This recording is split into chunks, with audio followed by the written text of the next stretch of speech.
Saya itu lagi.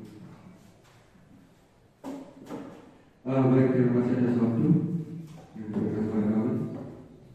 Yang terhormat Bapak Kepala Sekolah, yang kami hormati para wasit dan staf dewan guru, beserta peserta didik MPLS tahun pelajaran 2021.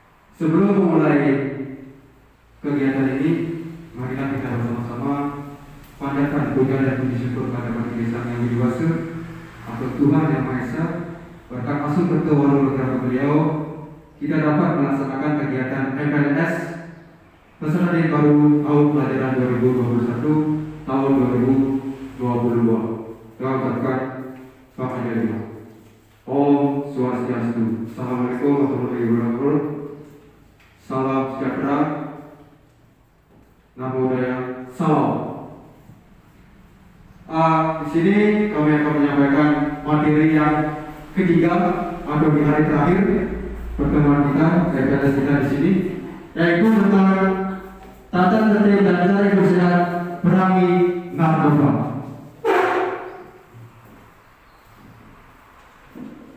Nah, di sini kami akan sampaikan yang pertama, tata tertib yang harus kita lakukan pertama adalah kewajiban siswa.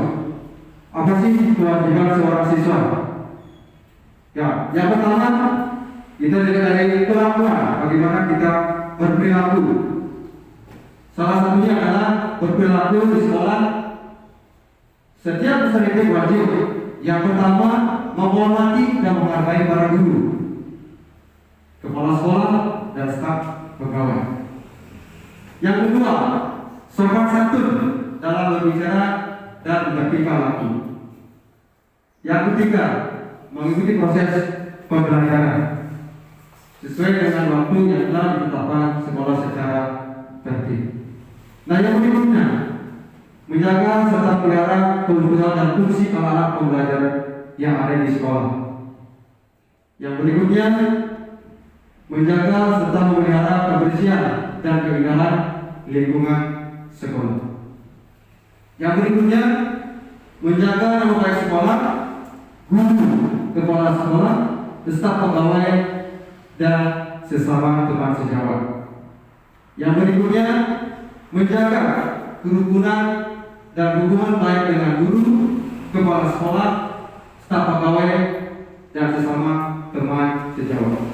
Yang terakhir atau yang ke-8, menjaga ketenangan dan ketertiban selama proses pembelajaran berlangsung. Kerajinan yang berikutnya. Nah, di sini kita sebagai pendidik harus menaati beberapa poin. Yang pertama, hadir di sekolah itu paling lambat 15 menit sebelum tanda masuk ruang kelas dibunyikan, sebelum bel berbunyi. Itu 15 menit sudah tiba atau datang di sekolah. Yang kedua, setelah bel masuk dibunyikan, peserta didik wajib berada di dalam kelas masing-masing untuk mengikuti kegiatan KBM. Yang ketiga, aktif mengikuti kegiatan upacara bendera atau apel yang dilaksanakan setiap hari Senin. Yang keempat, aktif mengikuti proses pembelajaran setiap mata pelajaran, harus diikuti semuanya. Yang kelima, aktif mengerjakan tugas yang diberikan guru dengan jujur, tertib, dan tepat waktu. Yang berikutnya, aktif mengikuti kegiatan ulangan atau penilaian yang diberikan oleh para dewan guru. Yang berikutnya adalah kerapian. Aspek kerapian yang diterapkan di lembaga ini khususnya di SMA Taruna Fikri, salah satunya adalah berpakaian seragam sekolah sesuai dengan ketentuan. Salah satunya pakaian. Biasanya kita gunakan di hari Senin dan Selasa itu kelas dulu baju warna putih lengan panjang yang terbaru, rok abu bawah. Kelas 11 itu baju berwarna putih lengan pendek yang di bawah celana abu. Hari Rabu di sana di kelas 10, kelas 11 dan 12 itu menggunakan pakaian batik di atas, bawahnya hitam. Nah, khusus untuk hari Kamis, karena berikut sudah diadakan bahwa pada Kamis itu kita menggunakan pakaian adat. Ya, kita menggunakan pakaian adat. Nah, tambahnya di sini untuk purnama dan film kita juga menggunakan pakaian adat. Nah, khusus untuk hari Jumat dan hari Sabtu itu berpakaian pramuka. Nah, di sini dasi menyesuaikan ya, ikat pinggang. Ini untuk kaos kaki Senin dan hari Rabu itu warnanya putih dominan. Hari Jumat dan Sabtu itu menggunakan hitam polos atau gelap. Itu karena Jumat dan Sabtu itu kita menggunakan kegiatan pramuka. Nah, untuk sepatu di sini Senin harus menggunakan sepatu warna hitam, ya hitam, kali hitam juga. Nah, untuk hari kecuali hari Kamis ya, karena hari Kamis kita menggunakan pakaian adat atau purnama hitam. Itu. Nah, untuk aksesoris, untuk penambahan aksesoris itu sudah ditentukan. Pesan ini putri tidak menggunakan perhiasan atau makeup berlebihan ya. Kita ke sekolah atau ke lembaga ini untuk kegiatan KBM itu natural atau alami, tidak boleh berlebihan. Nah, untuk cara berpakaiannya, pesan ini itu wajib pakaian itu dimasukkan ke dalam celana ya, itu wajib. Nah, ini ketentuannya ada baju sekitar 10 cm di bawah ikat pinggang. Panjang celana mulai dari pinggang sampai ke mata kaki, itu terus bagian kaki. Untuk ukat ini putri, baju dimasukkan dalam juga sama, kecuali pakaian khusus itu pakaian adat ya, pakaian adat sama juga. Ini menyesuaikan.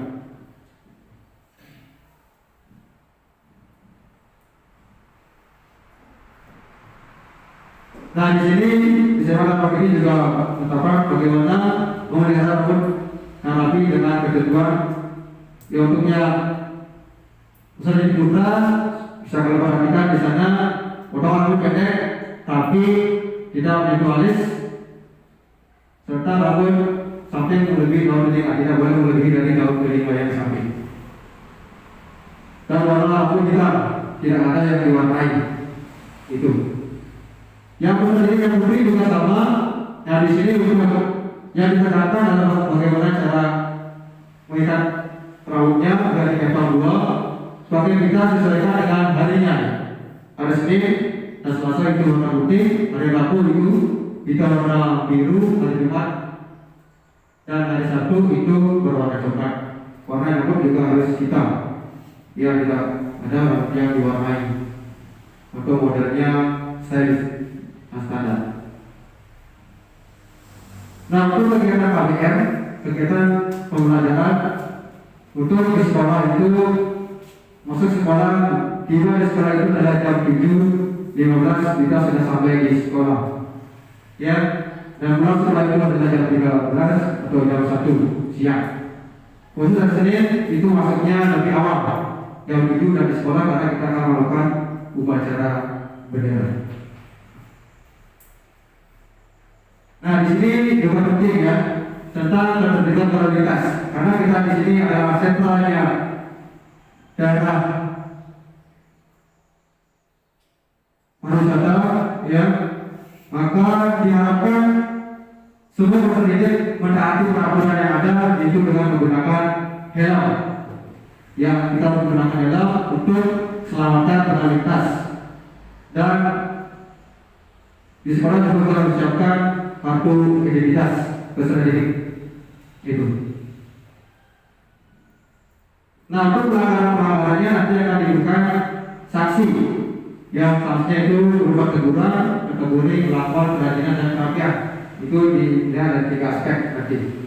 Ya, hasil pencatatan pelanggaran terdidik nanti akan ditindaklanjuti oleh wali, setelah itu ke BK.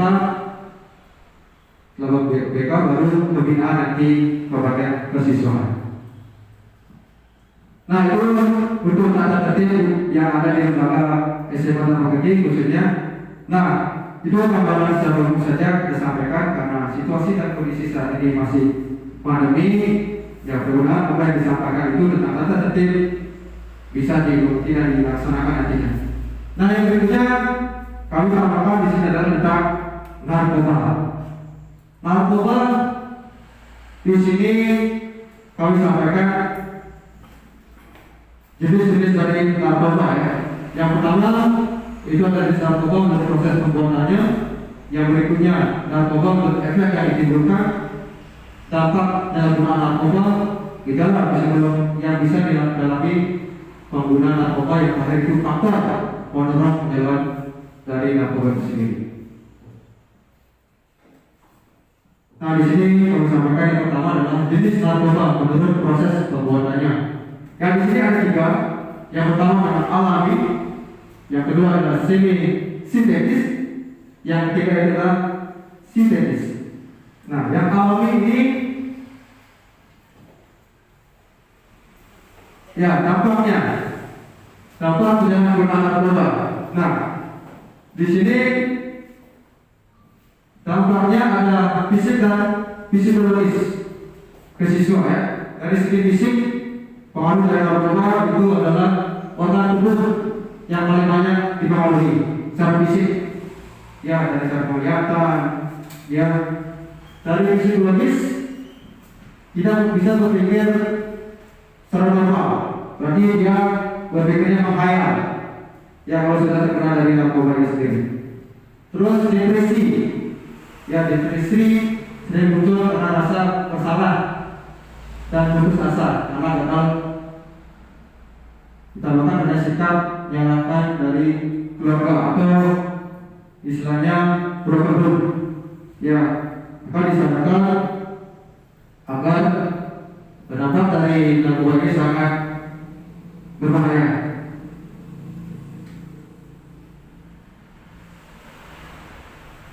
Nah di sini ada faktor. Apa saja sih faktor pendorong penyalahgunaan narkoba? Ada beberapa faktor yang mempengaruhi. Itu salah satunya adalah faktor individu. Ya faktor individu. Yang kedua adalah faktor zat psikoaktif. Yang ketiga faktor lingkungan. Nah untuk faktor individu ini biasanya seseorang menggunakan narkoba itu rasa kurang percaya diri. Ya, rasa kurang percaya diri sehingga menyebabkan ingin dasarnya ingin mencoba terlebih dahulu bagaimana sih obat tersebut.